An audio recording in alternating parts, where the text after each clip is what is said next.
Hi, this is JD back again. This is my third video on a cold eradication plan. This is a video entitled "Coping Skills." Of course, in order to be able to to deal with anything involving your system, whether it's a bronchitis or pneumonia or COVID or anything, you in order to deal with it most effectively, you must have coping skills. If you don't now have a cold, develop your coping skills so that when you have a cold, you won't have as much difficulty with that cold. How does the mental aspect of pneumonia and bronchitis is very important in dealing with it. I used to, like a lot of Americans, you get a cold, you get sick, you lay in bed, your mind is really working on you. It's telling you, oh my God, I'm sick, I feel terrible. What am I going to do? Oh my God, this cold's going to get me. And now people are even horrified over COVID. They call the ambulance. They can't breathe at all. They go to the ER. They're just absolutely thinking they're dying, and that's probably true. When all of this is preventable, folks. When you use my cold eradication plan, I promise that you eventually you gain confidence and you never have difficulties with a cold again. And that's just how it is.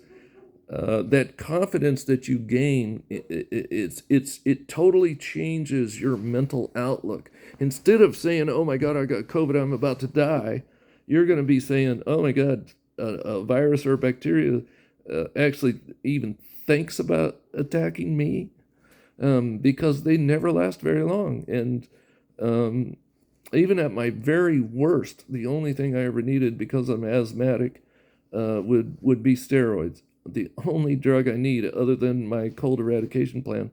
And then I only need them right now. I only need them about every 2 or 3 years.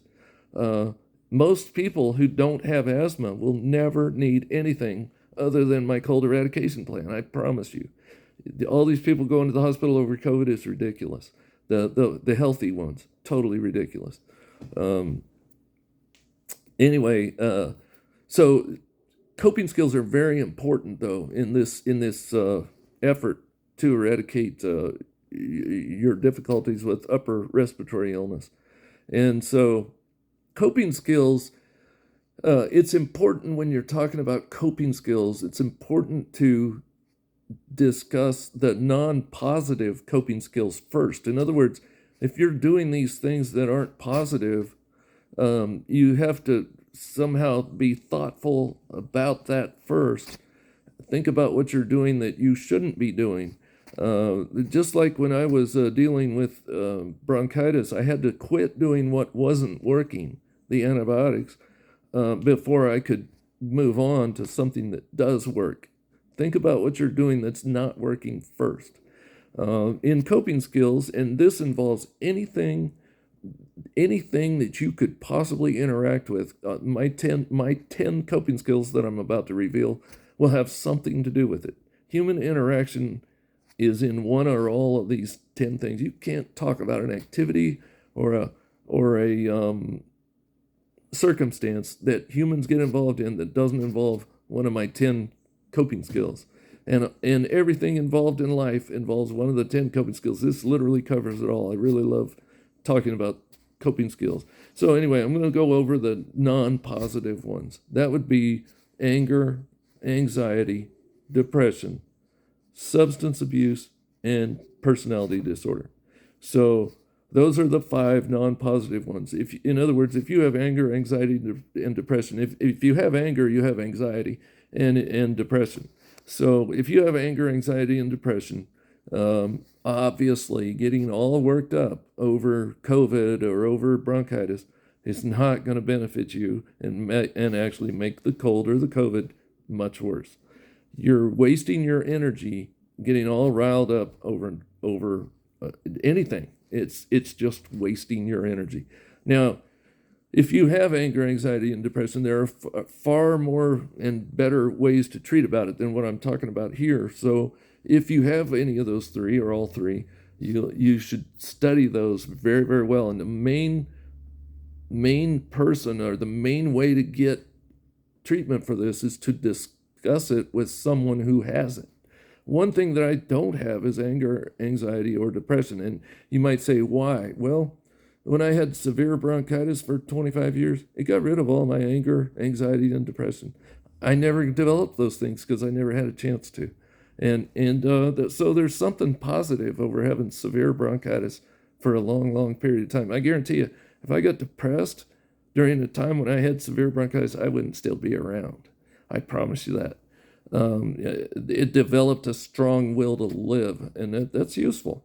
Anyway, so get specific information about those things from people who have it and from the pros, psychiatrists, and people with experience. That's where you're going to me for experience over respiratory infection. I can tell you all about it. If you have those things, get with other people who have experience. Then there's substance abuse. Of course, if you are an alcoholic or you are a cigarette smoker, that's not going to help your cold eradication plan at all. And so you're going to have to deal with those things. Life is about how much will you have, and substance abuse is about willpower. If you are determined enough, you will figure out a way to deal with cigarettes and alcohol. And there are also specific treatment programs for those things. So get with those people who have those problems. I never had an issue. I've never smoked a cigarette in my life and never had an issue over alcohol either, though I do have a father that was alcoholic. Anyway, the last is personality disorder. Got to drink plenty of fluids, you know. Personality disorder is a complex issue that involves mainly four of the most common personality disorders I'll speak about here. That would be borderline, antisocial, narcissism, and dependent personality. This is a fairly complex topic, and so I'll have to have a separate video just about personality disorder. But if you have a diagnosis of any of those things, these things are basically your personality if you have them, and about the only thing that you can do is learn how to live with it, learn how to deal with it, and so that it minimizes its impact on your life. There's literally no treatment specifically for those personality disorders. Like I say, you're going to have them, but you learn how to live with them. Other people that don't have personality disorders should figure out what they are and should know what they are, because personality disordered people often prey on people who don't know what personality disorder is. So I'm going to speak about personality disorder in a separate video. But anyway, it is one of the components of non-positive coping. So now you've figured out what to work on. If you have any of these things, you have to study those things. You have to see the psychiatrist. Remember, there is a free county mental health clinic in every county in the United States. It's not free, but it's based on your income. You have to bring a copy of your latest IRS tax return, and they will base their fee on your income, and it's very reasonable and useful. I've personally been to a county mental health clinic, and they helped us very, very well. Highly recommend going to them, especially if you have any or all of those 5 non-positive coping skills. You're going to need the county mental health clinic, and they are very helpful. So now I'm going to speak about the positive coping skills, and those would be having a hobby, spirituality, a career, mental and physical health, and marriage and family. Now, I know all 5 of those are very complex. I could spend all day on just one of those topics, like, say, marriage and family, or mental and physical health. But so again, you're going to have to think about, what is marriage and family to you? What is mental and physical health to you? And think about those things. But anyway, I want you all to know, how do you use this model Once I've studied up on all five of those, and I have spirituality, and I have a career, and I have a hobby that I enjoy. I have mental and physical health, and I have marriage, a good marriage and family situation. So how do I use this? Well, the difference is that people who are practicing non-positive coping skills, when their boss yells at them in the middle of the week, Wednesday, when they're if you're in the military, it's your squad leader, platoon sergeant, platoon leader, company commander, battalion commander, depending on what your rank is. One of those people's upset with you. Now, it's not so much what happens to you, but how you handle it.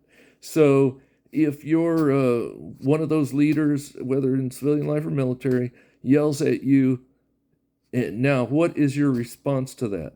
What happens if you say, "Oh my God, it's Wednesday, but on Friday I'm gonna go get drunk. F this, F that." That's practicing non-positive coping skills.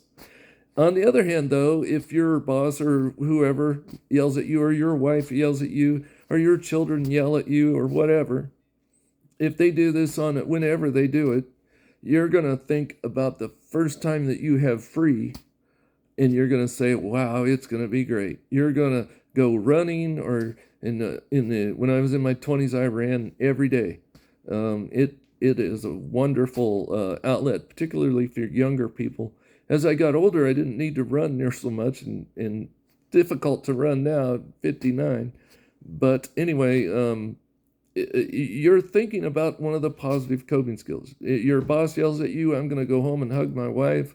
Things are going to be a lot better. Your boss yells at you, and you're going to say, "I'm going to go home and work on my 1969 Dodge Challenger, and everything's going to be better." These are the practice of positive coping skills. So go over the non-positive ones, fix as much as you can, and that's a continual process. It'll be for the rest of your life. But anyway, mitigate those, and then go to the positive ones and figure out what they are. And then when you're not all worked up and all anxious, think about what positive coping skills you have and practice those. If you're sick with a cold, I'm going to read a book instead of scream or yell and be all upset and be horrified over COVID. You see, there are positive ways to deal with this. Don't let this cold thing or COVID or bronchitis bother you. If you have the correct cold eradication plan, it won't. And I have a strong feeling I'm going to be getting a lot of comments, and I love comments. I'm a talkative person. So, and they will bring them on, and I hope they do, because I'll have a counter for each and every one, more than likely. Anyway, so that is coping skills in a nutshell. I know you have a lot of work to do to cover those 10, but that's a start for you, and how to apply them is very important. Think about the non-positive ones such that you never apply them again, and think about the positive ones such that you always apply them, and you will start feeling better over a period of time, and you will notice it. I noticed it myself.